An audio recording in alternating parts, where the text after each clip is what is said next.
बघा आपली चण्याची डाळ आणि बटाटा झालेला आहे आणि ताट पण मस्त असं सजवलेलं आहे। चला मग मी तुम्हाला रेसिपी दाखवते चणा डाळीची। नमस्कार, मम्मीच्या रेसिपी मध्ये तुमचं स्वागत आहे। आज ना मी चणा डाळीची भाजी बनवून दाखवणार आहे। चला मग रेसिपी दाखवते। डाळ बनवायला लागणारे साहित्य, ही चणा डाळ अर्धा तास भिजत घालून स्वच्छ धुवून घेतलेली आहे। एक बटाटा घेतलाय, त्याची सालं काढून बारीक तुकडे करून घेतले।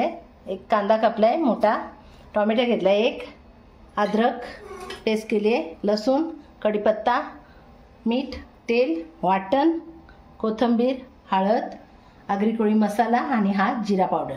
चला मग रेसिपीला सुरुवात करू। चला, सगळ्यात पहिले आपण गॅस पेटवली, गॅसवर मी कुकर ठेवते, मला कुकरमध्ये बनवायचे आहे। चला आता आपण कुकरमध्ये तेल टाकून घेऊ।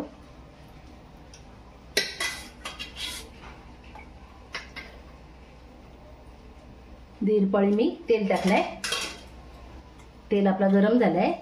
जिरा पावडर टाकून घेऊ। ही कढीपत्त्याची पानं मोठी आहे, तोडून टाकते मी।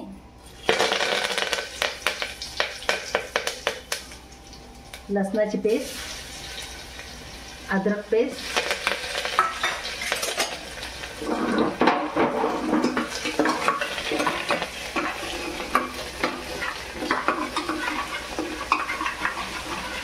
लसूण अद्रक टाकलेलं आहे आणि ते पण झालेलं आहे।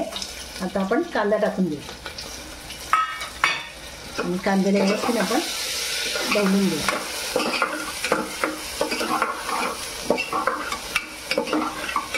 लगेचच आता आपण टोमॅटो टाकून घेऊ। टोमॅटो, कांदा, लसूण अद्रकची पेस्ट व्यवस्थित आपण एकजीव करून घ्यायचे आहे आणि व्यवस्थित शिजवायचे आहे। ढवळत राहायचं आहे, शिजत तोपर्यंत आपली पेस्ट। कांदा आपला कलर चेंज होत चाललाय कांद्याचा।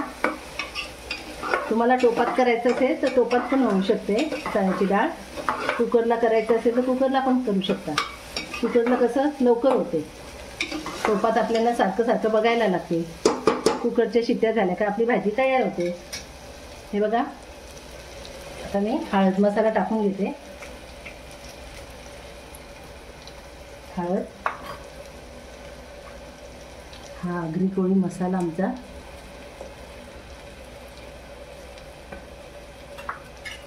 व्यवस्थित ढवळून घ्यायचं आहे।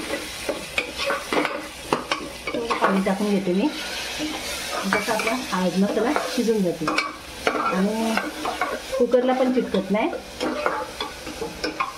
थोडंच टाकायचं पाणी, मसाला हळद चिटकली नाही पाहिजे कुकरला। आणि लगेचच आपल्याला चण्याची डाळ टाकून घ्यायची आहे।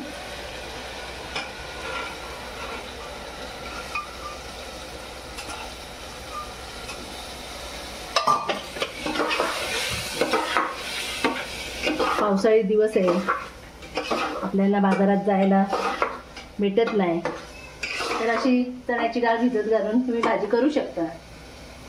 चण्याच्या डाळीच्या सोबतीला बटाटा तुम्हाला टाकायचं असेल तर टाकू शकता, नाही पण टाकली तरी नुसती पण चण्याची डाळ खूप चांगली लागते, खायला खूप टेस्ट असते।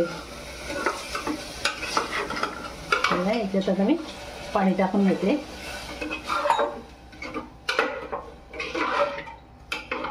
तुम्हाला जर रस्सा लागत असेल, ग्रेव्ही, तर जरा जास्त पाणी टाकायचं। हे बघा, मी पाणी टाकून घेते म्हणजे आपली डाळ पण व्यवस्थित शिजली पाहिजे। 2 ग्लास पाणी टाकल्याने हे खोबऱ्याचं वाटण टाकते, टाकून घेऊ चवीपुरतं आणि भाजीला आपल्या ढवळून घेऊ।